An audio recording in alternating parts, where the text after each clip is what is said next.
بسم الله الرحمن الرحيم. لو بصينا على السبورة ولقيت فيه زي عدد نمبر مضروب في عدد كسري اللي هو كومبلكس نمبر. طيب زي ما اتفقنا مفيش رفع عن كسر. عشان ارفع كسر واضرب بسط في بسط ومقام في مقام يعني ارجع بسط تاني اخليها كومبلكس نمبر ما ينفعش، صعب على الولد. طب ما اعمل ايه يا مستر؟ هنا هنضرب العدد الصحيح ده في العدد الصحيح ده. 7 تايمز 3 تديني 21 وبعدين نعملها بلس مع ال1 ده تطلع 22. المقام مالكش دعوه به اللي هو الدينومينيتور، وبعدين يعمل عمليه ماينس 7 ماينس 4 تديك 3. حلها هتطلع كده. طيب نيجي لدي نفس الفكره يا مستر، نفس الفكره. هنضرب ال4 مع ال7 ونعملها بلس مع ال1 كده 28 بلس 1 29.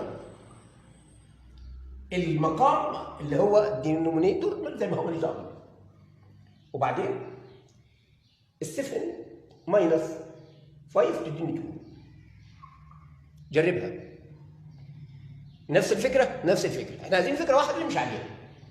8 تايمز 2 تديني 16.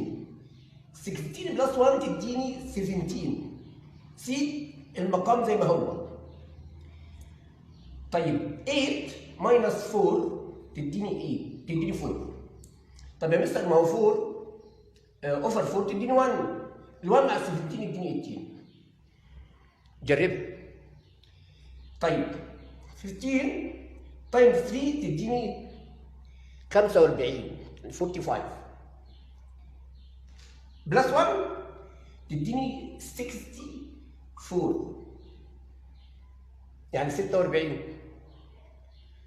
سيب المقام زي ما هو. طبعا نسينا نجمع عليها الواحد يبقى 46. 15 تايمز 3 بلس 1 تديني كده 45 واحد تبقى 46. يبقى 46 وبعدين 15 ماينس 3 تديني 12. طيب يا مستر ما هو 12 ديفايد 3 يديني 4. هتحط ال4 على ال 46 تديك كام؟ 50. اخر واحده عندي ال7 تايمز 4 تديني 28 بلس 1 تديني 29. سيب ال12 زي ما هي. طيب يا مستر هنا يعني المفروض كده 7 ماينس 12 تدي ماينس 5.